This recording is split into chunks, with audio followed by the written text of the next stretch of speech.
Thank you, Caherlic, and thank you, Minister. At the outset, Minister, I do want to thank you for meeting the Valpride families. There's families impacted by the Valpride scandal last year. Their educational needs are enormously important, and I know they've made you aware in terms of the shortcomings of the stakeholders group and what needs to be done there. And I'm hoping we'll have an agreement on the terms of reference for the inquiry this week.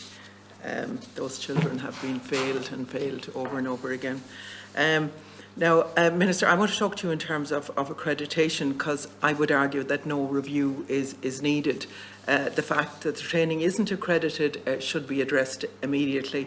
Now, the decision to deliver the course through UCD struck me at the time as an unusual approach, given the fact that UCD as a university, to my understanding, is not able to offer courses that potentially lead to accreditation below a level 8. UCD no doubt has the expertise to deliver the high quality training programmes and has had a lot to deliver in the development and the content of the course, but the delivering is a separate question. And when I raised it with you in the past after the first intake of the SNAs onto the training course, you informed me that a public procurement competition was held and that accreditation to the National Qualifications Framework was not a requirement. Now, this strikes me as a substantial oversight. This is despite the fact that one of the key recommendations in 2018 review by NCSE was that the training programme be introduced at a minimum of a level 5 on the National Framework Qualifications. Addressing the issue of formal qualifications was even included by the government in the terms of reference for the review.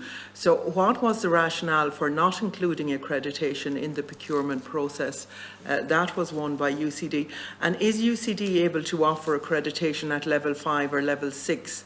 That would be appropriate. And do you believe that this can be worked around, or is it necessary to deliver the training of SNAs in a different setting? I suppose, has that been addressed? And is the current agreement with UCD a barrier to providing the training where the accreditation could be offered? There'll be 1,000 SNAs going through the 10-month programme in September. I believe that we need to look at all options available to attach an accreditation to the course before then. So if you can maybe just let us know again what exactly is being done. I do want to just say to you as well that I'm aware it doesn't fall directly into your brief since the establishment of the Department of Further and Higher Education, but I do want to raise with you the issue of personal assistance in the further education system. They do a similar job to SNAs in further education, however their employment terms are far worse. They have no pension, pay scale, have to sign on every summer, and I'd urge the Minister to support you. Before you come in now, I strictly said to members, and other members have had advice, so I would ask you just to stick to the issue that we are on. No, I know, and I know it doesn't come under the remit, but I just want to... Yeah, we can do that another time, but just because we have only 1 hour. Yeah. Okay, so the accreditation. I will... With regard to the personal assistance, I'll bring that to the attention of Thank you very much, Simon Minister. Harris. Appreciate that. Yeah, UCD can offer accreditation, and it's currently, as I said, under review.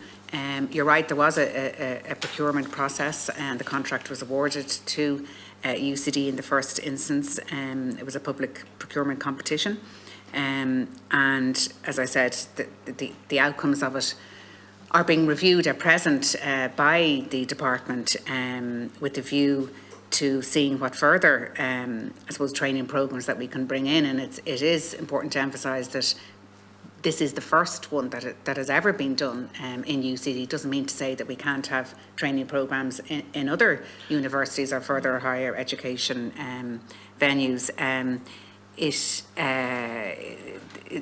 What the NCSE had recommended was a level 5 of the National Qualification Framework, and that is what this training does. But obviously, the outcomes of that we're looking at in terms of accreditation. There is, as I said, an ongoing conversation, which I don't want to jeopardise, with UCD around accreditation. So that is at an intense stage. So there's no impediment there. So there's nothing that would bar UCD from doing the accreditation for that level. There's no impediment. Okay. No. It's really important. Well, I think you got from everybody here today, it's really important Yeah. that accreditation is. But I mean, I think that was, you know, the department, I suppose, in a contract wasn't going to be awarded to a higher level body that wouldn't have been in a position to offer accreditation down the line if that was something that was going to be deemed to be appropriate for SNAs. Or to delay it. Exactly. Okay.